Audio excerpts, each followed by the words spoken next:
Hello, everybody. We're going to start the panel on injury prevention and rehab. So, Hold it a little closer, I yeah. feel like you're very loud. Is it on? All right.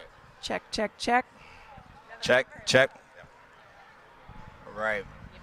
So, yeah, we're going to start this discussion on injury prevention and rehab, and I have some experts in their fields, and they're going to talk to us about what they do, and they're going to discuss some things that you can add to your routine before you guys get on the court and start playing this game that we all love. So I'm going to go one by one, and we're going to introduce each panelist here on the stage.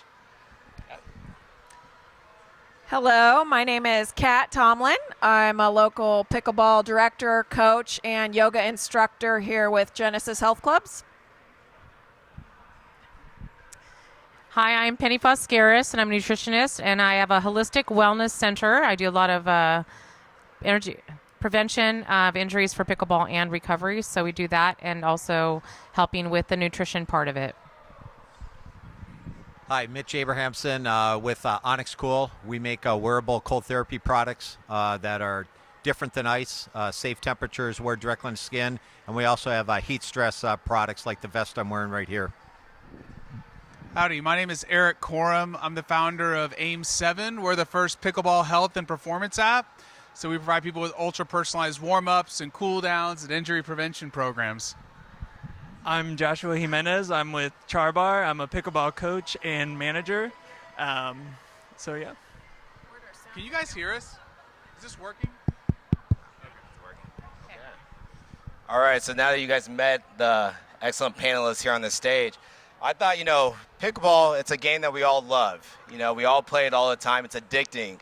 And as, we all found this game, we also know that it's the most rapid growing sport in America right now.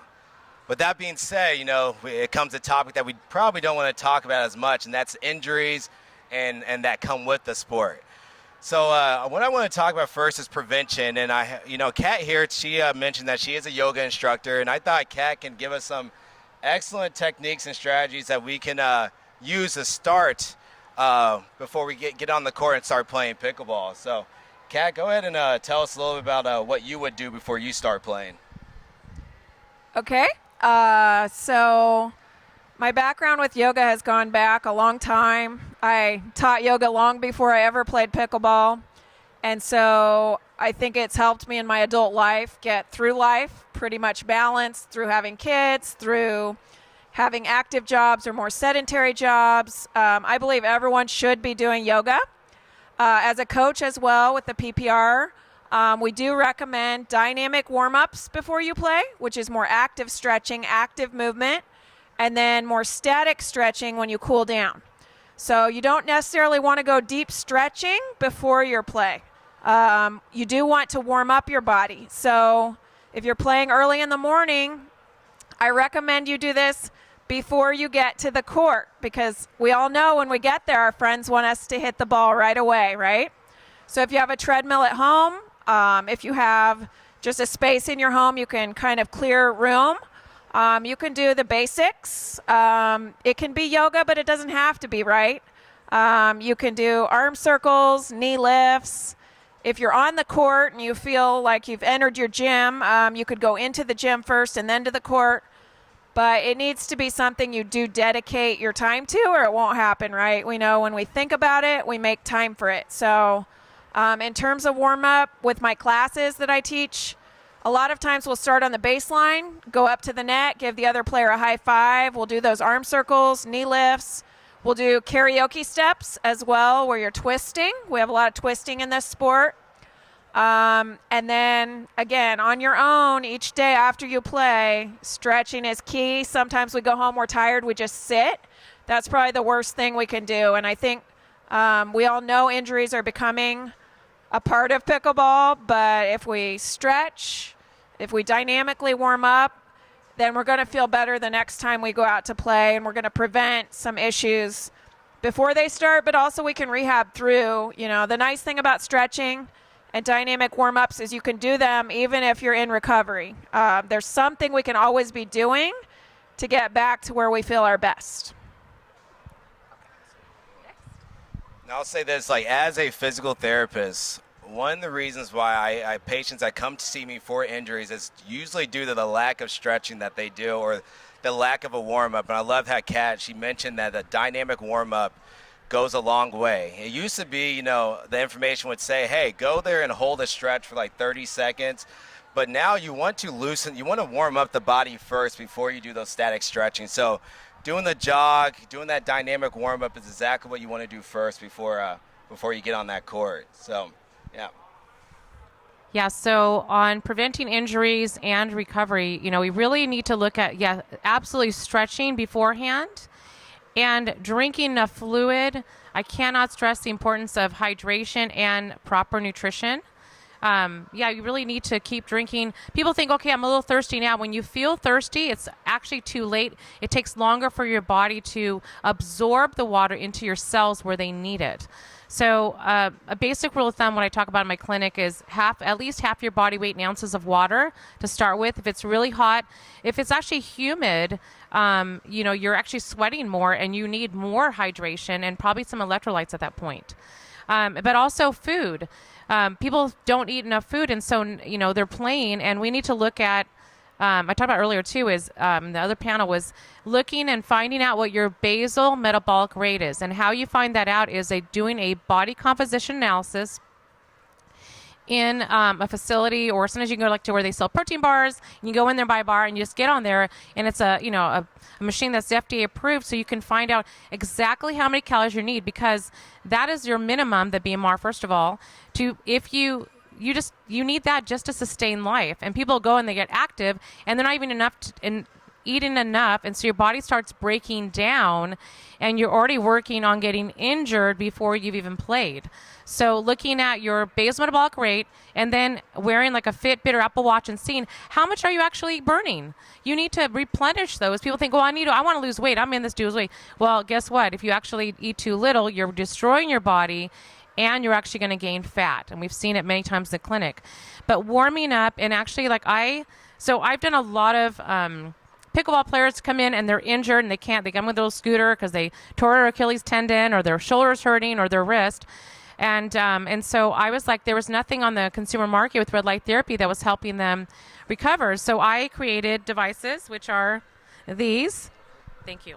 So this is one of my gloves. Actually created this after I was playing too much pickleball and I hurt my hand. I had a hard time wrapping it. And so light therapy thank you. So actually helps. It's like it helps the mitochondria produce more ATP, adenosine triphosphate. That's the battery of the cell. So these are actually portable too. So on the way you are warming up and you play, and you really need to stretch. I got to go back to that again. I have my bookkeeper's like, guess what? I didn't listen to you and I didn't stretch, and now I'm out for 2 months. Okay, so we really have to look at warming up, eating, hydration, and you can use devices like you're going to talk about this as well. There's things to help us recover and to help us not get injured in the first place. So, but I'll leave it to you and we'll go on. Good. Yeah, so I'm on the other half. Once you don't stretch enough or you try too hard, and we all find ourselves not 20 years old anymore. So we run a cold therapy company. And, when we're young and we do cold therapy, doctors are telling you don't ice for too long, right? Wrap in a towel, put it on, take it off, no more than 15, 20 minutes. And the reason for all that is ice is just the wrong temperature. So when you wrap up ice and you put it on, take it off, you're really trying to get to this 55 to 60 degree temperature. So we make wearable products that phase change at 58 degrees. And 58 is a completely different experience than ice. You don't have vasoconstriction, you don't have nerve damage, but you get the anti-inflammatory and pain reduction you're looking for while you still can have the healing process going on. So we started our company to provide solutions for post-surgery, knee, joint, back replacement. And as we kind of expanded our market and opportunities, racket sports are a big one. So the ability to wear a product that actually solves your problem without worrying about ice, no water on the floor, no trip hazards, no unsafe issues. The phase change material that we use is plant-based, non-toxic. So you can wear it directly on the skin for up to, people have 2 devices and will wear it 24 hours if they can, because we're not doing any of the physiological damage that you get with ice. The other thing I tell people with ice, even if you are doing a good job putting it on, taking it off, once you get too cold, your body goes in a stress response. You get the vasoconstriction. So when you take the ice off, and we've all done it, you take the ice off and you get a big reperfusion, and your things feel hot when you take ice off, which is just the opposite. So our products, again, use a lot of post-surgery PT. And then because our products are portable, we have a lot of players that will take it to the court with them, keep it in a cooler. Our products will last all day in the cooler and can be put on immediately afterwards to fight that pain and swelling, get your drug use down, and really allow yourself to recover in a way that's beneficial. The other thing that we did do is we made products at 80 degrees. 80 is about recovery, right? So when you get heat stressed, you get weak. You kind of get a little bit off on your game, and people get hurt. So we had these products in the tournament last week. People are putting out between events. People use this in industrial settings to reduce heat stress. And again, there's technologies out there that are different than ice. And so we spent a lot of time trying to educate people on the dangers of ice, but the benefits of cold therapy. And it's almost a shock. And Men's Health did a big thing with a PT program about that because we only had ice. There was nothing else to talk about. So this idea that there's alternatives and there's benefits of cold therapy that people don't think about or explore, and the game-ready machines that are very effective pumping cool water at 58 degrees, but you're tied with tubes and plug-ins. So the fact that we can bring the technology to you on the court, after the court, you can wear it while you're driving home, and essentially at least allows me to get out of my truck when I get home. Otherwise, I can't get out of my damn truck. So we really think there's a huge opportunity to really let people do a lot better taking care of themselves post-event, post-injury. That is really changing the way people can move forward with try new sports and hopefully encourage them to work more on the front end, but take care of themselves on the back end. Awesome. So, yeah, he made an interesting point. Ice is very important. Prevention and post-injury, too, which is kind of what I wanted to transition to is, we hear a lot about prevention, but, injuries are inevitable. We love to play. Sometimes we work our bodies too much to the fact that, hey, we don't recognize when we hit that threshold that we need the rest, and that's when the injuries can occur.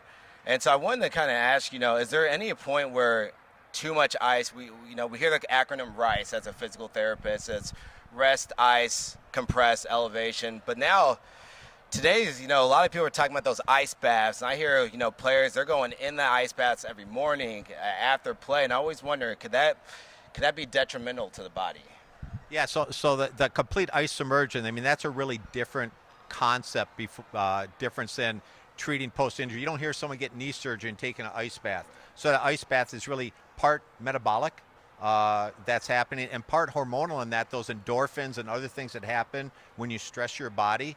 People talk about ice baths and joint and swelling, but the reality is that when you stress your body, physical exercise, you stress your body even through some of the fasting programs, you stress your body with extreme cold therapy, your body responds with a healing response. Every time you get stressed, your body has mechanisms for healing. So those ice baths are really more about overall health and treatment, and not necessarily the type of things we're talking about, specific injuries that you would see. Okay. And I tell everyone when they ask me that question, I say, you've never heard a surgeon who's done back surgery on you or knee surgery or shoulder replacement to tell you go take an ice bath. That's not what they tell you to do, because that's not what you're looking for. That's a little more holistic type of treatment. Okay. All right. Thank you. Anybody else want to? Yep. Obviously, I believe in warming up. I have a shirt that says "Be Weird, Warm Up." If you want to learn about how to do a neuromuscular warm-up, we'll be doing a demo. I'll be teaching you guys how to do that afterwards. My background, I worked in the NFL, college football for about 16 years, training and developing human performance systems. And I think one of the couple things that we don't talk about is, number one, people find the game and they go from 0 to 100, right? They go from not playing to playing 3 or 4 times a week. And if you microwave the process, you should expect a microwave product. Meaning your tissues have to take time to build robustness. It's like if you're going to the gym, you wouldn't just go in the first day and try to max out on whatever machine, right? That'd be dumb. You would obviously think, I'm going to hurt myself or I'm going to get sore. But people are like, oh, it's just pickleball. And then they blow out their Achilles because they're not used to those deceleration forces. So a couple things is slow cook it and never get far from it. So right now there's NFL training camps, and I'm on the phone this morning with one of the sports science directors for an SEC football team, and we're talking about how they're loading their team. Slow, slow, slow. So if you play or you have friends that play, be like, hey, let's go play once this week, and then add 2 times. But like if you should just expect, like, well, let's go to Vegas and put money on it, you're going to get hurt. Even if you warm up, you're going to get hurt if you go from 0 to 100. Warming up is going to help mitigate that risk. But another thing about warming up I think that we don't talk about is it's like movement is medicine. And you're going to improve people's movement literacy. They're going to move better on the court, especially if they're doing like different bending and twisting and dynamic flexibility exercises. The last thing I would say is this, is you need to build capacity for the game. So like over time, you will be able to handle more and more and more. And you hear people be, oh, I play 5 times a week and they're playing for 3 years. Well, that makes a lot of sense, right? You probably can build up time for that. But just take your time. Enjoy the game. It's like ice cream. Like 1 bowl, you're good. Like 2 bowls, you're sick. You know? So like just take your time with the sport and then start to think about all the other things around the sport that are going to support your experience. For instance, we need to be doing resistance training. Everybody needs to be doing at least 2 total body resistance training sessions a week. If you're not, you're going to be in trouble. Outsides of strains and sprains, next to it is fractures. People that are falling and spraining their wrists. Resistance training is not only great for helping us improve our strength and retain muscle, it's also good for balance, especially if you're doing things kind of in a dynamic environment. So those are some of the other things that we should probably be thinking about to support our holistic pickleball journey. I'm here simply to double down on all the things these guys have been talking about, because I think I've went down every avenue with the exception of the red light therapy, which I will be doing after hearing you talk about it. I mean, I've done yoga with Kat. Chris was there when I tore my calf because I did too much. I was trying to strengthen my body at the time. I was seeing a personal trainer, and I was out there, and I tore my calf. I've done the ice baths. I've done, the strength training. So just everything that they're saying, you need to implement all of this. And also, like, on our end, I've lost probably 60 pounds in the last 4 months, and I'm eating Char bar 3 to 5 times a week, but the thing is, it's real food. I'm not eating Wendy's. I'm not eating McDonald's. I'm not trying to trash on them right now, but you got to eat real food. You got to have your water intake. You got to strength train. You got to stretch. You have to do all of these things in order to support our pickleball habit and not injure yourself. So, yeah, I'm just your average Joe up here doubling down on what they're saying because I've been through it all. Yeah. Thanks, Josh. So one thing I also want to talk about is, we've hit a lot of aspects of prevention, rehab. Can sleep cause an issue? Can that lead to, and as we do tournaments, we get nervous, especially if it's our first. I remember my first one. I was so nervous I couldn't sleep the night before. I had to wake up at 7 a.m. I was watching the clock. I saw 3 a.m. I saw 4 a.m. I get out there. I was gone. I was done with the tournament in 2 games. I got knocked out that quick. Luckily I wasn't injured, but I want to know if anyone here on my panelist group, tell me a little bit about how sleep can affect your game in a negative, or if there is a positive way it does. I'd like to know a little bit more. Well, you're in about luck. That. That was my doctoral degree. Okay. So we research sleep and stress resilience with athletes. I will say this, like, when you go play, you want a couple things to happen. One, you want to learn skill, right? You want to go out and play and then get better. Well, all the skills that you learn when you're on the court, all the learning and memory consolidation takes place when you sleep. So, like, you can go practice and drill and drill and drill, but none of those learnings are cemented until you get rest at night. And so you need a good night of sleep.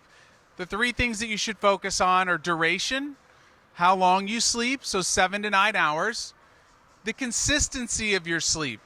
So getting like going to bed and waking up at the same time every single night, or else you can get something called social jet lag. Have you ever heard of social jet lag? Social jet lag is like, anybody ever traveled overseas? You get jet lagged? Yeah, like it can lead to weight gain, depression, disturbances in your mood. That's why like people that like you sleep the same way Sunday night through Thursday, and then Friday, Saturday you stay up and binge Netflix, and then Monday sucks. That's called social jet lag. And the final thing you need to think about is when you go to bed.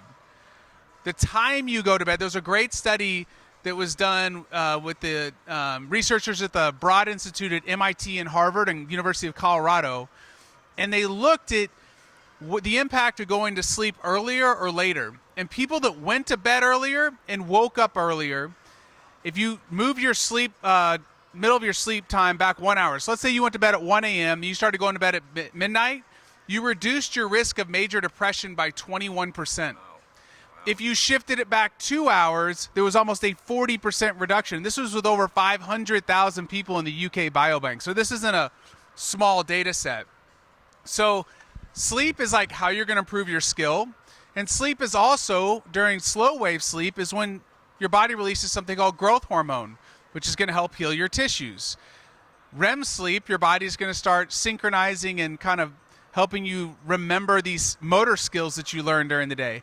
Now, in regards to your pre-tournament thing, one night of bad sleep is not going to kill you. 5 or 6 nights of poor sleep is going to have some detrimental impacts, but there's nothing negative about sleep. There's like zero negative. As a matter of fact, we are in a sleep, like a sleep crisis in our country. And if you're the person that's listening to this going, you know what, I do great on 5.5 hours of sleep, I can almost promise you do not have the genetic polymorphism that's going to allow you to survive and thrive. Everybody needs 7 to 9 hours of sleep. So if you leave here thinking one thing, like warm up and go to bed. Awesome, yep. So one of the things that you talked about also, like having the jitters, and so I think finding a meditation that works for you, or sometimes even if you get anxiety every single time, there are hypnotherapists that actually can help you clinically to do that. And also, like I'm at one of the booths down on the end where I have more red light therapy, but I also brought from the clinic, we have light and sound therapy glasses. PSIO is what I use in the clinic, and that can help you shut down your brain so then your body can recover. Because sometimes you can sit there and do everything right, eat and drink and try to go to bed earlier, but then you're like, I can't go to sleep. And so with light and sound therapy, we can actually help shut off the chatter, shut down the brain, so we can actually get the restful sleep. So there's tools out there that can help you. Everybody needs this little bit something, but and going back, yes, I mean at 10 o'clock is really where you should ideally go to sleep.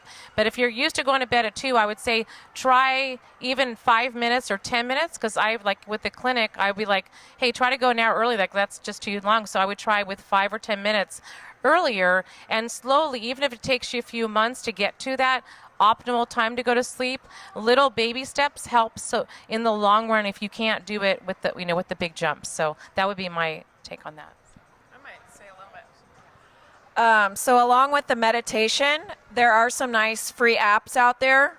If you suffer from nervousness, anxiety, things like that, meditation is a quick thing you can build into your schedule. It could be something that you do once a week to start. Like we've been saying, you have to create routines in your day. They won't happen by magic, and it's hard to make a new routine, right? We know as humans that once we establish that routine, it's easier to keep. So whether it's a group exercise class where you're going to yoga,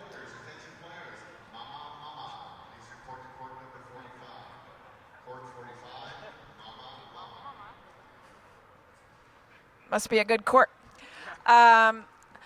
But as well, I will mention, if you're going through rehab or injury, that can affect your sleep a lot. I don't know a single pickleballer that's never had an injury, but I myself have also dealt with some things like Josh was mentioning. We have to listen to our body, and when we practice yoga, that's what we do for an hour. When I teach my yoga classes, I say I don't want your yoga to look the same as yours or as yours, or we're not listening to our body, right? We're not all the same flexibility to start. We're all genetically different a little bit. Our joints are different. So we need to all think about what feels best for us. And when we stretch, we're not pushing to a point of pain. We're keeping our muscles safe, right? So when we feel that stretch, we want to hold there. And I will recommend a couple different things for athletes. There's a type of yoga called yin yoga. You can also just call it hold your stretches longer. If we just stretch for 10 minutes, that's fine. It's a dynamic warm-up. But if we go and we can do some stretches for 3 to 5 minute holds, we're going to gain mobility or return flexibility to our joints that we may have lost. Also, I wanted to reiterate what Eric said with resistance training. Who's right-handed in the audience? Hold your hand up. Any lefties? Which hand would you throw down if you fell on the pickleball court? You're right if a righty, left if a lefty. So we know we have imbalances left and right in our body naturally. Guess what holding a paddle in that hand for 10 hours a week does? We build those imbalances in the body. So when we weight train with 10 pounds in both arms, we're retraining the body to balance left and right. And we're going to reduce injuries and affectation of the spine as well. When one side's stronger, it might pull tightness on the other side. We don't know. But we want to, either through strength training with weights or body weight in yoga, we want to build equilateral strength left and right so that when and if we do fall, we have better balance to catch with both sides. And then I also wanted to mention as a coach, my big rules for safety to prevent injuries involve get some court shoes on your feet. Not just tennis sneaker shoes that help you run, but court shoes like I'm wearing that help stop you from accelerating forward. Running shoes want you to go forward. In pickleball, we hit that kitchen and we need to stop. So tennis court shoes or pickleball, whatever color you like, it doesn't matter. Or whatever brand fits you, try a few. Some are wide, some are narrow. Find the comfortable one where your feet are happy. But also, we do not want to ever run backwards on the court. Take a lob lesson if your buddy's lobbing you, driving you nuts. We turn and we chase the ball down, but we don't run backwards. And personally, I've seen it. I know we want to, but we do not dive for a ball. We're not 20 anymore, especially you athletes out there. I know, it's in my mind too. I could dive on the soccer field when I was 18. I was really good at it. But I better not do it now or there's higher risk of injury. And then finally, also eyewear, right? That's one injury that's hard to fix, and prevention is 100% guaranteed. Get your frames on, or your, Gearbox makes great glasses, Raya Eyewear makes great glasses, or just get some and pop the lens out if it bugs you, but protect those eyes, and then you will not have to deal with the surgery or long-term damage of an eye injury. Thank you. We've heard a lot about strength training, and that is one of the most important things I would say as we're all aging, regardless of what age we're at. As we get older, our bone density lowers. So what that happens is you're more susceptible to a break, through a fall. If you don't have the right shoes, you might trip. Pickleball has a lot of lateral movement, and that's not something we see, we're doing in our everyday lives. How often are you walking side to side just to go from the bathroom to the kitchen? You're walking forward and backwards. So we're not always used to that. We're not trained for that. So, when those injuries, what I see in the clinic most is usually a wear and tear injury that occurs that gets re-exacerbated during during pickleball. And with some of these injuries, the most common are ankle. Josh had mentioned his Achilles and his calf strain. We go all the way to, arthritis. As we get older, our osteoarthritis becomes more prevalent within us. We go to the upper extremity injuries. We have lateral epicondylitis, or also known as tennis ball, or tennis elbow, which we see, with racket sports like pickleball. So that's something I also treat. And then there's also the rotator cuff tendonitis. And so the common thing we find with all those words, it's itis, which means inflammation. It's a suffix that means inflammation. So I wanted to ask, with my great panelist group is, if we see someone that comes to you guys and it's like, hey, how do I manage this? What are some things you guys would say for a wear and tear injury that has occurred? And I'll start with you, Kat. It's the word that none of us want to hear: rest. Don't go to the courts. I've had lots of friends say that. They've gone to PT, they've gone to the doctor, they've gone to the chiropractor. Take a break. And it's so hard, but it's true. Sometimes we need to rest. We have to remind ourselves there are things out there like crossword puzzles and, walking the dog that we can do. Or find another injured friend and go for a walk with them and talk about pickleball. We talked about a lot here, but I do think rest is important, and it's very hard because pickleball is such a social sport. We don't want to let our friends and family down. Oh, we just need one more player to get 8. Can't you help us? We don't want to say no because we don't want to hurt our friendship. But true friends will understand if you're hurt. They will want you to heal, and they will ask you again later. They won't drop you from the group. So I do think as part of a large health club, we offer a lot for people. At my facility in Liberty, we have a pool. You can get in the pool when you're injured and still get exercise. Sometimes in the gym, you can do other exercises. For example, I have a friend that tore an ACL playing. She's doing her upper body strength. So sometimes we can rest, but rest with intention to keep that strength like Chris is talking about. In terms of the inflammation, like she said, drink your water.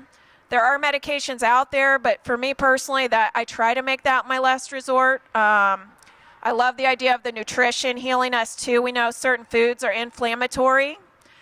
And we know personally for each of you, it might be different, right? Someone can eat a lot of red meat and it doesn't seem to affect them. Someone else becomes a vegetarian for a reason. It might just not be the right thing for their body. So I think for a lot of it's trial and error, what's really irritating our body. And for some of us, we can play 10 times a week. And some of us, maybe it's just going to be 3 or 4 times a week. We might have a different limit that keeps us safe.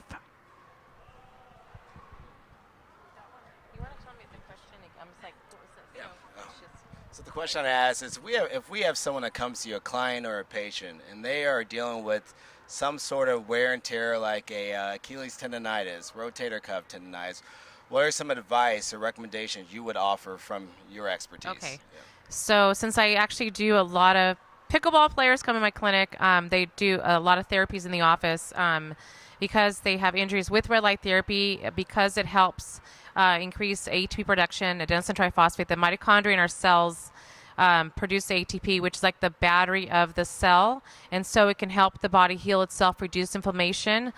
But I think that one thing that we overlook again is we're like, it hurts just a little bit. Let me just play 5 more minutes or 10 more minutes.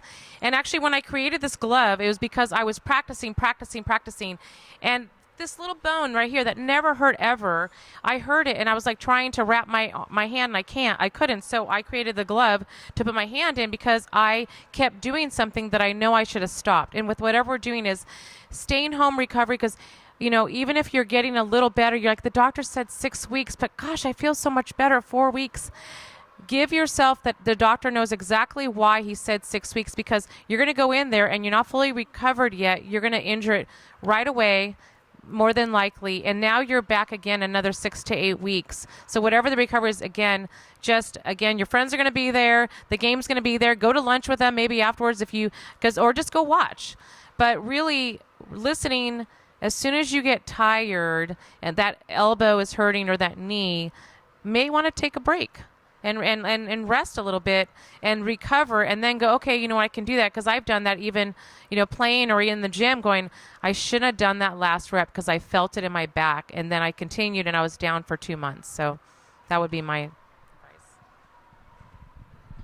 I like how you brought up the word itis. I think as we get older, we hear the word itis on things we've never heard before, right? I mean, bursitis. If that isn't a grandfather trait, who knows? And tendonitis. I don't think as an athlete I ever heard the word tendonitis till I got older. But, I think rest, hey, if you can do anything, resting and making sure you don't overdo it. And we hear that, but to your point, I think we all forget what that means, right? We're still 25 up here and the rest of things happen.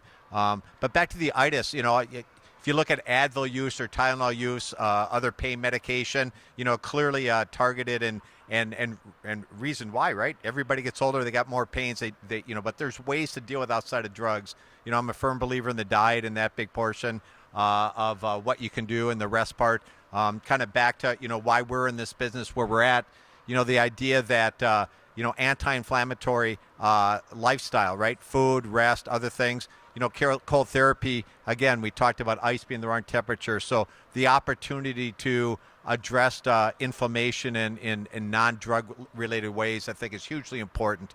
And we spend a lot of time making sure, I love the glove idea, we spend a lot of time making sure all of our devices that we put on, not only probably cold therapy, but put in the right place, right? If you ever try to ice your knee, everybody puts a big pile of ice right here on your knee.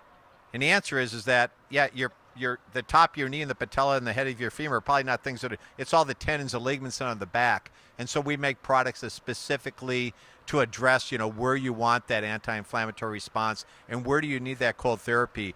The sooner you can use it, the better off you are. How many people are in the middle of a tournament start pounding back Advil? 800 milligrams of Advil in, you're feeling a little better, but you're masking a lot of the problems. So, taking care of yourself and finding the therapies that work for you with either the stretching or low impact exercise makes a huge difference in your ability to not only feel like you can get out of bed next day and want to do something, but just that stupidity factor that goes in your head, like, why did I do that again? I think we all have a whole list of that, and we try to at least minimize that on a weekly basis.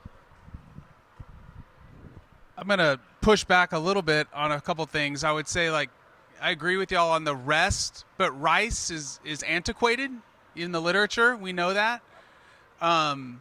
It's low doses of exercise that you actually need. So the worst thing you can do is get injured and do nothing.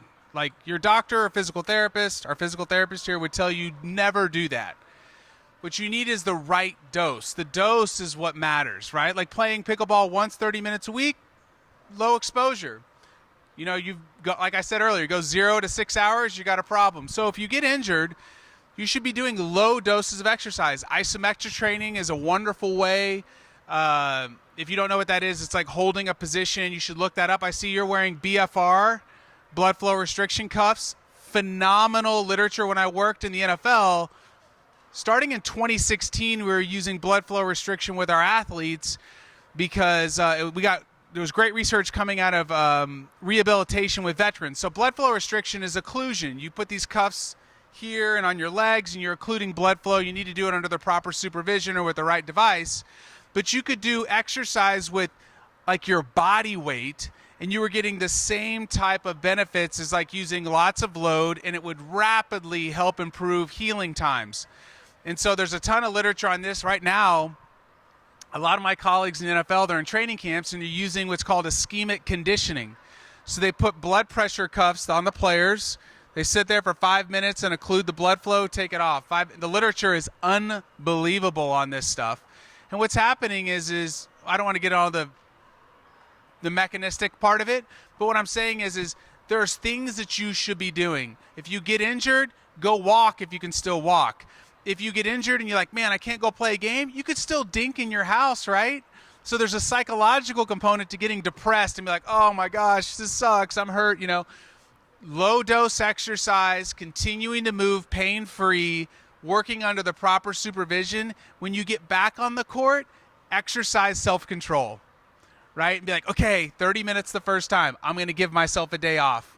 Then I'm going to come back 2 days later and go 30 minutes the next time. Does that make sense? Inside of our app, we have something called exercise load.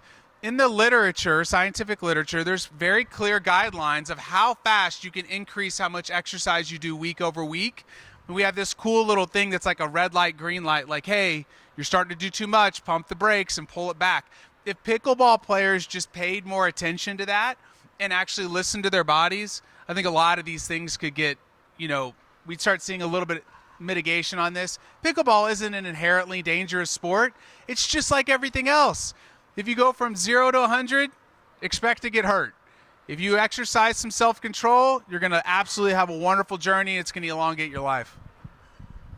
Yeah, I would say we all have different body types. We all have a different injury history. So we need to make sure that we're tailoring our regimen to cater to those injuries and our body types, our age. If I were to go to his NFL training camp right now and try to run that regimen with them, I would end up in the hospital after day one, probably. I would just say just make sure we're paying attention to our weaknesses, our imbalances like Kat talked about, and we're trying to strengthen and stretch those areas and just focus on ourselves because we're all different.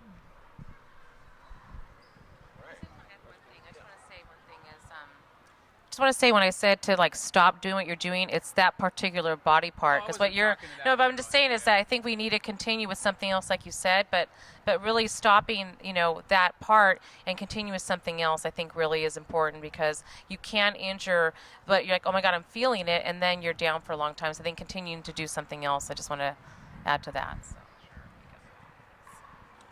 Of course, if you guys have any trouble managing all this on your own, you guys could always go see your local physical therapist.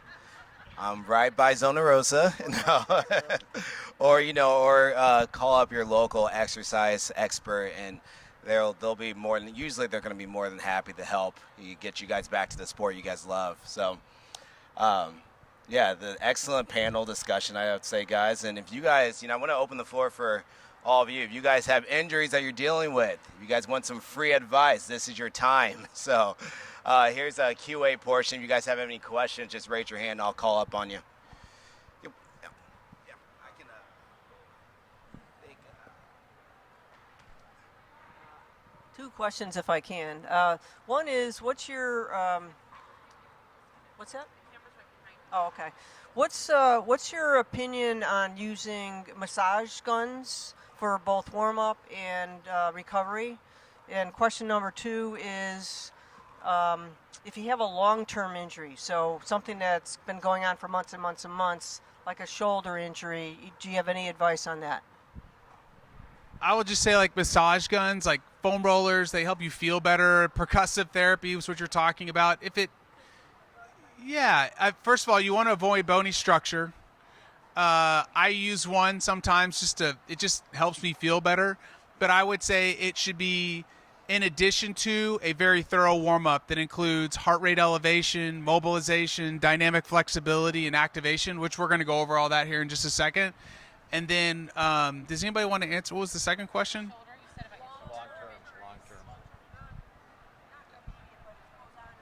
I mean, we got the physical therapist here, the DPT.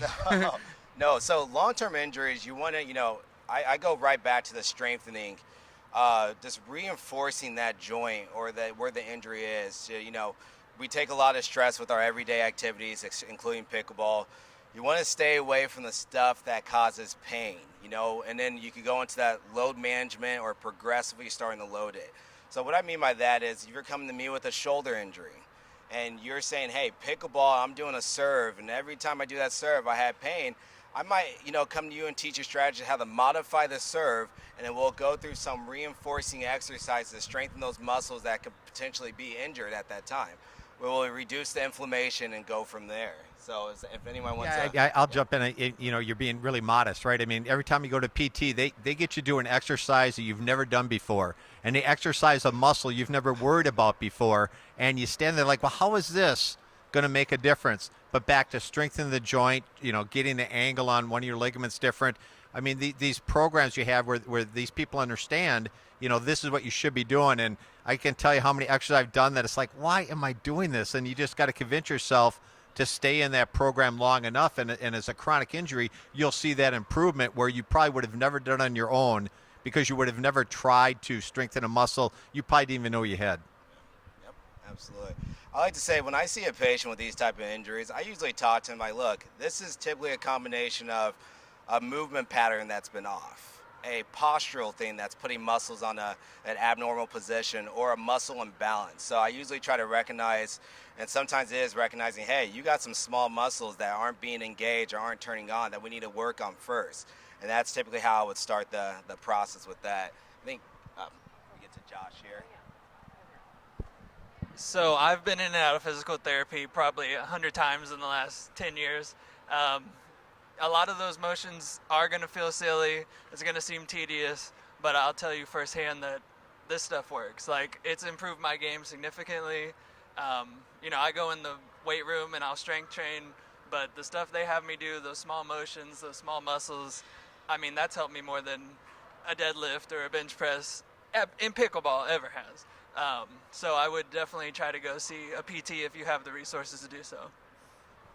So I would say, a couple things is we need to strengthen the areas around it as well too. And so, when we're weight training, BFR brands are great because we're not lifting as much, but is actually really actually, whether you had chronic injury or just to prevent, is having enough protein in your diet to get the amino acids to build the muscle. So when you pick up something or you're doing something, you have the strength to hold it. And now we're not putting stress on ligaments and joints. And so I have physical therapists actually purchase these in the clinic, and they put like red light therapy pads on the shoulder or knee so they can work it better, and we can reduce the inflammation. Not have to take Tylenol or Motrin to get that, but really a physical therapist is the best person to go to get the right movements. But you also have to support at home by eating the right macronutrients and a healthy diet, because we need to support the area around it, because even if you get a little better, you're going to go back to square one again.